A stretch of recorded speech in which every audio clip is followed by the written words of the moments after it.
दोस्तों, कास क्लासेज में मैं चंद्रहास एक बार फिर से आप सभी का स्वागत करता हूं। आशा करता हूं कि आप सभी ठीक होंगे, स्वस्थ होंगे, आप सभी के परिवार वाले भी ठीक होंगे और आप बेहतरीन तरीके से एचएसएससी के एग्जाम की तैयारी भी कर रहे होंगे। और उसी तैयारी को और बेहतरीन बनाने के लिए आज हम फिर आपके सामने एक बार करंट अफेयर की क्लास लेकर आए हैं, जो बहुत बेहतरीन करंट अफेयर की क्लास होने वाली है। देखिए, आज का जो पहला क्वेश्चन है वो क्वेश्चन है, हरियाणा के नए मुख्य सचिव कौन बनाए गए हैं। हरियाणा के जो नए मुख्य सचिव है, हरियाणा के नए मुख्य सचिव कौन बनाए गए हैं, तो आप बताएंगे विजय वर्धन। विजय वर्धन हरियाणा के नए मुख्य सचिव कौन बनाए गए हैं, तो आप बता देना विजय वर्धन, जो 1985 के बैच के आईएएस अधिकारी है। याद रखिएगा, हरियाणा के नए मुख्य सचिव कौन बनाए गए हैं दोस्तों, तो आप बताएंगे विजय वर्धन हरियाणा के नए मुख्य सचिव बनाए गए हैं, और जो 1985 के बैच के आईएएस अधिकारी है। ये जो विजय वर्धन जी है, जो मुख्य सचिव बनाए गए हैं, इनका कार्यकाल कब तक होगा, तो 30 नवंबर 2021 तक। 30 नवंबर 2021 तक इनका कार्यकाल होगा, मतलब इस साल 30 नवंबर तक इनका कार्यकाल होगा विजय वर्धन का। तो ये चीज भी आपने याद रखनी है। लेकिन बात हम करें 1985 की, तो 1985 के अंदर एक पुरस्कार की शुरुआत हुई थी जिसका नाम है द्रोणाचार्य पुरस्कार। द्रोणाचार्य पुरस्कार, जिसके तहत पहले 5 लाख रुपए की धनराशि दी जाती थी। इस द्रोणाचार्य पुरस्कार के तहत वर्तमान में कितने रुपए की धनराशि दी जाती है, तो आप बताएंगे 10 लाख रुपए की धनराशि दी जाती है। मतलब 5 लाख रुपए से बढ़ाकर धनराशि कितनी कर दी गई, तो आप बताएंगे 10 लाख रुपए कर दी गई। कौन से पुरस्कार के तहत? द्रोणाचार्य अवार्ड। द्रोणाचार्य अवार्ड या द्रोणाचार्य पुरस्कार, जिसकी शुरुआत 1985 के अंदर हुई थी, और 1985 बैच के आईएएस अधिकारी को ही हरियाणा का मुख्य सचिव बनाया गया है, जिसका नाम क्या है? विजय वर्धन जिसका नाम है। उसके बाद में नेक्स्ट क्वेश्चन है, हरियाणा के नए गृह सचिव कौन बनाए गए हैं। हरियाणा के यदि नए गृह सचिव का जिक्र करें कि हरियाणा के नए गृह सचिव कौन बनाए गए हैं, हरियाणा के नए गृह सचिव राजीव अरोड़ा जी को बनाया गया है। याद रखिएगा, हरियाणा के नए गृह सचिव किसे बनाया गया है, तो आप बताएंगे राजीव अरोड़ा को हरियाणा का नया गृह सचिव बनाया गया। हरियाणा का नया गृह सचिव किसे बनाया गया है, तो आप दोस्तों बता देना राजीव अरोड़ा को हरियाणा का नया गृह सचिव बनाया गया है। बहुत अच्छे भाई, बहुत अच्छे। हरियाणा के वन एवं वन्य प्राणी विभाग तथा चिकित्सा, शिक्षा और अनुसंधान विभाग का अतिरिक्त मुख्य सचिव कौन बनाया गया? हरियाणा के वन एवं वन्य प्राणी विभाग तथा चिकित्सा, शिक्षा व अनुसंधान विभाग का अतिरिक्त मुख्य सचिव कौन बनाया गया है, तो आप बताएंगे आलोक को मुख्य सचिव बनाया गया है। आलोक, और ये आलोक जो है ये 1986 बैच के आईएएस अधिकारी है। 1986 बैच के। यदि हरियाणा में बात करें 1985 की, तो हरियाणा में 10+2+3 की नीति लागू हुई थी। कब? तो आप बताएंगे 1985 और 86 के अंदर। आपने नाम सुना होगा किंगफिशर पर्यटन स्थल, किंगफिशर टूरिस्ट स्पॉट। किंगफिशर पर्यटन स्थल कहां है, तो आप बताएंगे अंबाला के अंदर। कब बना था? 1986 के अंदर। लेकिन 1986 जिससे 100 साल घटा दे 1886, तो आप याद रखिएगा प्यारे दोस्तों, 1886 के अंदर हरियाणा में अंबाला में कांग्रेस की पहली शाखा खोली थी। हरियाणा के अंबाला में कांग्रेस की पहली शाखा कब खुली थी, पहली ब्रांच कब खुली थी? 1886 में। किसके प्रयासों से? लाला मुरलीधर के प्रयासों से। लाला मुरलीधर जिसका जन्म कहां हुआ था, तो आप बताएंगे उनका जन्म तो हुआ था पलवल में, लेकिन उसने अपने जीवन में सारे काम कहां किए थे, तो आप बता देना उसने अपने जीवन में सारे काम कहां किए थे? अंबाला में। लाला मुरलीधर जिसकी जन्म भूमि तो पलवल है, लाला मुरलीधर जिसकी कर्म भूमि अंबाला है। तो ये चीज आपने याद रखना है। हरियाणा के वन एवं वन्य प्राणी विभाग तथा चिकित्सा विभाग तथा अनुसंधान विभाग का अतिरिक्त मुख्य सचिव किसे बनाया गया है, तो आलोक को, जो 1986 के बैच के आईएएस अधिकारी है। ये याद रखिएगा। उसके बाद में नेक्स्ट क्वेश्चन है, सिंचाई, जन स्वास्थ्य और कौशल विभाग के अतिरिक्त मुख्य सचिव किसे बनाया गया है? सिंचाई, जन स्वास्थ्य और कौशल विभाग के अतिरिक्त मुख्य सचिव कौन बनाए गए हैं, तो आप बताएंगे देवेंद्र सिंह। कौन बनाए गए हैं भैया, तो आप याद रखिएगा देवेंद्र सिंह। भाई यहां से 2 क्वेश्चन निकलेंगे, ये क्वेश्चन एग्जाम में आएगा और ये क्वेश्चन भी एग्जाम में आएगा कि हरियाणा का नया गृह सचिव कौन है, हरियाणा का नया मुख्य सचिव कौन है। दोनों क्वेश्चन एग्जाम में आएंगे, 100% देख लेना आप। तो याद रखेंगे सभी चीजें कि सिंचाई जन स्वास्थ्य कौशल विकास विभाग के अतिरिक्त मुख्य सचिव किसे बनाया गया है, तो आप बताएंगे देवेंद्र सिंह को बनाया गया है। उसके बाद में एक पुरस्कार है, एक सम्मान है जिसका नाम देख ले पहले आप, रश्मि रथी सम्मान। ये जो हरियाणा की किस महिला को रश्मि रथी सम्मान दिया गया? आपसे पूछे कि हरियाणा की किस महिला को रश्मि रथी सम्मान से नवाजा गया है, तो आप बताएंगे महेंद्रगढ़ जिले की कलावती करवा को। महेंद्रगढ़ जिले की कलावती करवा है और उस कलावती करवा को रश्मि रथी पुरस्कार से नवाजा गया है, सम्मान से नवाजा गया है। ये जो सम्मान है ये साहित्य संगम संस्थान के द्वारा दिया जाता है। जो साहित्य संगम संस्थान है उसके द्वारा ये सम्मान दिया जाता है, रश्मि रथी सम्मान।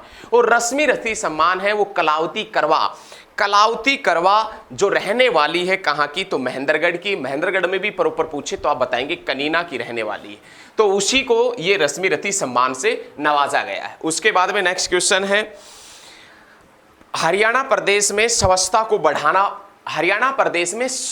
को बढ़ावा देने के लिए स्वच्छ हरियाणा ऐप किसने लॉन्च की? हरियाणा प्रदेश में स्वच्छता को बढ़ावा देने के लिए स्वच्छ हरियाणा ऐप किसने लॉन्च की? तो हरियाणा के गृह मंत्री अनिल विज ने। अनिल विज कहां से विधायक है? तो आप बताएंगे अंबाला कैंट से। अंबाला कैंट कब बना था? 1843 में। उससे पहले कौन सा कैंट था? तो आप बताएंगे करनाल कैंट हुआ करता था। और सीएम सिटी धान का कटोरा और हरियाणा का पेरिस किसे कहते हैं? तो आप बताएंगे करनाल को। शूज सिटी भी किसे कहते हैं? करनाल। कौन से शूज की फैक्ट्री है? तो आप बताएंगे लिबर्टी शूज फैक्ट्री है करनाल के अंदर। राजा कर्ण के नाम पर बसाया गया शहर कौन सा है? करनाल। लेकिन राजा कर्ण का टीला कहां है? थानेसर में। और कर्ण झील और कर्ण स्टेडियम कहां है? करनाल में। और गौकर्ण तालाब कहां है? तो रोहतक में। तिलियार झील भी कहां है? तो आप बताएंगे रोहतक के अंदर है। उसके बाद में नेक्स्ट क्वेश्चन देखें, हरियाणा में विषैली गैसों से जैव ईंधन एथेनॉल कहां बनाया जाएगा? हरियाणा में विषैली गैसों से जैव ईंधन एथेनॉल कहां बनाया जाएगा? तो आप बताएंगे हरियाणा के पानीपत डिस्ट्रिक्ट के अंदर बनाया जाएगा। उसके बाद में नेक्स्ट क्वेश्चन है, क्लाइमेट स्मार्ट गांव। हरियाणा के कुछ गांवों को क्लाइमेट स्मार्ट गांव योजना से जोड़ा जाएगा या उनको बनाया जाएगा, जिसमें करनाल, कुरुक्षेत्र व अंबाला के 100 गांवों को शामिल किया जाएगा। करनाल, कुरुक्षेत्र और अंबाला के कितने गांवों को शामिल किया जाएगा दोस्तों? तो आप बताएंगे 100 गांवों को शामिल किया जाएगा। उसके बाद में जो नेक्स्ट क्वेश्चन है वो है, हरियाणा के किस स्टूडेंट ने, किस छात्र ने नीट सुपर स्पेशलिटी की परीक्षा में प्रथम स्थान प्राप्त किया है? हरियाणा के किस छात्र ने नीट सुपर स्पेशलिटी की परीक्षा में प्रथम स्थान प्राप्त किया है? तो आप बताएंगे सुमित यादव ने। किसने प्राप्त किया है? सुमित यादव ने। और सुमित यादव जिसका विशेष रूप से संबंध कहां से है?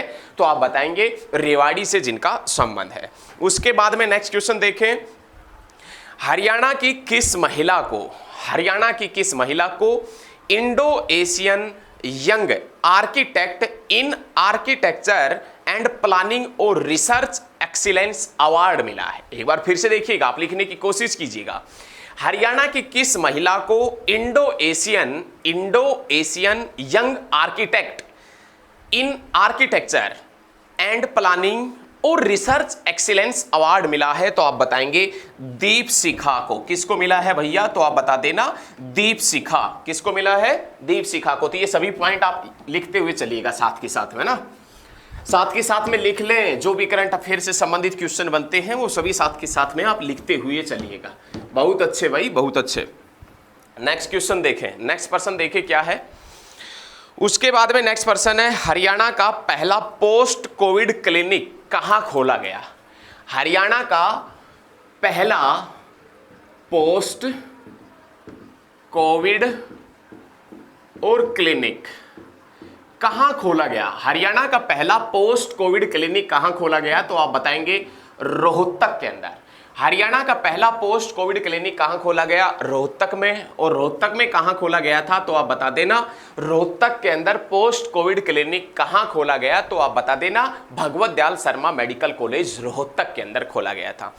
उसके बाद में नेक्स्ट क्वेश्चन क्या है वो देखें, हरियाणा के अंदर जो मॉडल संस्कृति स्कूल थे उनके नाम बदल दिए गए हैं, और हरियाणा में जो मॉडल संस्कृति स्कूलों के नाम बदलकर क्या कर दिया गया, राजकीय मॉडल संस्कृत वरिष्ठ माध्यमिक विद्यालय कर दिया गया है। ठीक है, इनमें अलग से शिक्षा विंग होगी, अंग्रेजी से अच्छे तरीके से इनके अंदर पढ़ाई करवाई जाएगी। तो ये याद रखिएगा, बहुत अच्छे तरीके से ये सभी पॉइंट आपने याद रखने हैं। उसके बाद में नेक्स्ट क्वेश्चन क्या है वो देखें आप। सरस्वती हेरिटेज बोर्ड के चेयरमैन किसे बनाए गए, कौन बनाया गया? सरस्वती हेरिटेज बोर्ड आपने सुना होगा, सरस्वती विकास बोर्ड, सरस्वती हेरिटेज बोर्ड, जिसका चेयरमैन किसे बनाया गया है तो आप बताएंगे दुम्मन सिंह किरमच को। दुम्मन सिंह किरमच, किरमच याद रखिएगा। किसी किसी के अंदर ये आपको घुम्मन सिंह भी मिल जाएगा, घुम्मन सिंह, और किसी किसी बुक में आपको ये दम्मन सिंह भी मिल जाएगा। दम्मन सिंह किरमच या दुम्मन सिंह किरमच या घुम्मन सिंह किरमच, जो हरियाणा सरस्वती हेरिटेज विकास बोर्ड का चेयरमैन बना है। तो ये सभी पॉइंट भी याद रखें। उसके बाद में उर्दू के महान शायर, उर्दू अदब के महान शायर महेंद्र प्रताप का हाल ही में निधन हुआ है। वो कहाँ के रहने वाले थे, हरियाणा के कौन से जिले के रहने वाले थे तो आप बताएंगे अंबाला के। वो कहाँ के रहने वाले थे भैया तो आप बता देना अंबाला डिस्ट्रिक्ट के रहने वाले थे। नेक्स्ट क्वेश्चन है, फ्लिपकार्ट आपने नाम सुना होगा, ऑनलाइन शॉपिंग कंपनी। फ्लिपकार्ट का सबसे बड़ा सप्लाई सेंटर हरियाणा के कौन से जिले में स्थापित किया जाएगा तो आप बताएंगे फ्लिपकार्ट का सबसे बड़ा सप्लाई केंद्र हरियाणा के गुरुग्राम के मानेसर में स्थापित किया जाएगा, जिसके लिए कुल 140 एकड़ भूमि की जरूरत होगी। मतलब लगभग 150 किलो के अंदर ये पूरे वर्ल्ड के अंदर फ्लिपकार्ट का सबसे बड़ा सप्लाई सेंटर स्थापित किया जाएगा। हरियाणा के कौन कौन से जिले अभी तक ऐसे हैं जिस जिले के अंदर हम बिजली का बिल पोस्ट ऑफिस के अंदर भी भर सकते हैं?